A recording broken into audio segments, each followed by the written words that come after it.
Oh, okay. What's his name and what happened? She said his name, and she said 40% of his brain was removed, head trauma. I said, okay, well, at least he's got 60% of it. I say never say die. So I go back to the guy, and I go, hey, man, how you doing?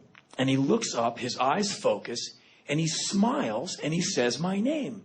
And I'm like, he remembers me. I'm like, you remember me. So I got to figure out my angle immediately. What am I going to do? I'm going to fuck with him.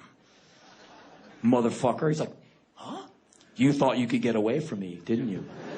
I'm your #1 fan and chief stalker. We did a photo, and you snuck away from me. I've been searching for you up and down hallways of airports, through weddings, bar mitzvahs, and social events, disco parties and raves, and up and down the linoleum-lined hallways of Walter Reed Army Medical Hospital, and ha! I found you! Are you ready for photo op #2 or what?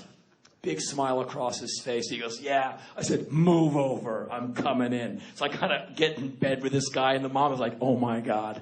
Who's this maniac with my son? USO woman comes in. I'm like elbowing this guy out of his bed. And she's like, oh, no, we're all going to get sued. I said, get your cameras out. And I said, all right, in this photo, we're breaking out of here. And we're both like, ah! We did all these really fun photos. And I walked out, and I took one last look at that adult diaper and one last look at this amazing woman, his mother. And I wondered if she put that diaper on him. And I wonder if she's going to be putting the diaper on her child, her big, strong son, for the rest of his life and the rest of her life. And when you see the pain that this war is extolling upon all these good people, it makes me realize, at least, it's more than just the injury. I mean, that this guy is really, really badly injured. And so everyone who knows him feels bad. The girl he might have married or was going to marry, that plan has changed. If he had kids, that is now a whole new day. And the pain and the misery radiates outwards. And I know here in Israel, all of you have a friend, have seen this, have smelled it, have walked by it. This happens in this country. People blow up. People don't stop killing. Saying that, I beg of you to right the wrongs. I would not dare to insult you or the situation by saying, sit down with someone over yonder you're having a dispute with and hug and kiss and play Ramones albums. It'll all be better. Because if it was that simple, it would have been done 50 years ago. All I'm saying is this, not trying to lay a guilt trip on you, but I think I'm right about this. You have a problem with Palestine or Lebanon, and I'm not trying to tie it up into a little tiny bundle and go, yeah. I'm just saying there's problems. And kids keep dying, and people keep getting blown up, and it's just awful. It's ghastly. You know this. I'm not saying it's your fault. All I'm saying is, if you do not stop it, all of you will have beautiful children. Some of you have them already. They will inherit the war you did not stop. And when they become soldiers and they go into combat and they come home with some awful story, they're going to say, yeah, I saw my buddy get vaporized.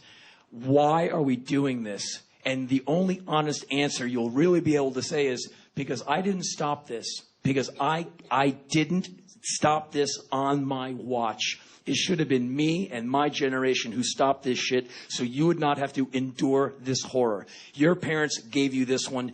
Don't give it to your kids, is all I'm saying. Real substantive change comes from citizens, from private citizens going, not on my watch, you don't. And I'm not saying to get up and do something. I'm begging you to get up and do something, because if you don't get up and do something, it doesn't get done. Where I come from, I use my anger to go out and get shit done. And if you don't get really pissed about it, it won't change. And all of you, I'm sure, are really nice people. But you must find your anger and your outrage and your dissatisfaction lurking somewhere in you. And some of you, you're like 90% dissatisfaction and anger. You go like, it's right here. There's a lot of you are like, no, man, I don't have any of that in me. I'm cool. I like everyone. I like animals. I like kids. I like everybody. I'm not an angry person at all. You're barking up the wrong tree. I disagree. I think if you really love your country and you really love humanity, you got to be pissed about something. It's like going through the ashes trying to find the ember. It's in there. And you have to dig down deep inside, find it, and extract that jewel of rage and use it for civic good. I have found mine. If you have not found yours yet, please find it before it's too late. No big pressure here. Either get eaten by a crocodile or save the world. Shalom. Good night.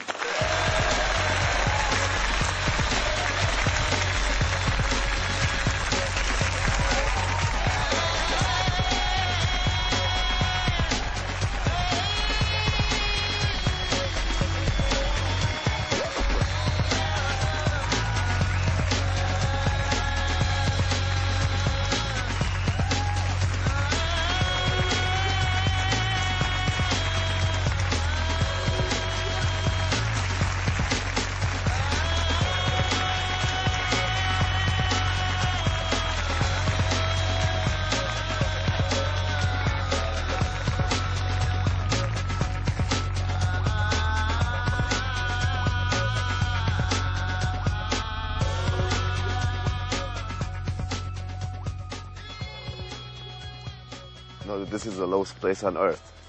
418 meters below sea level. The lowest place on Earth is perfect for a guy like me.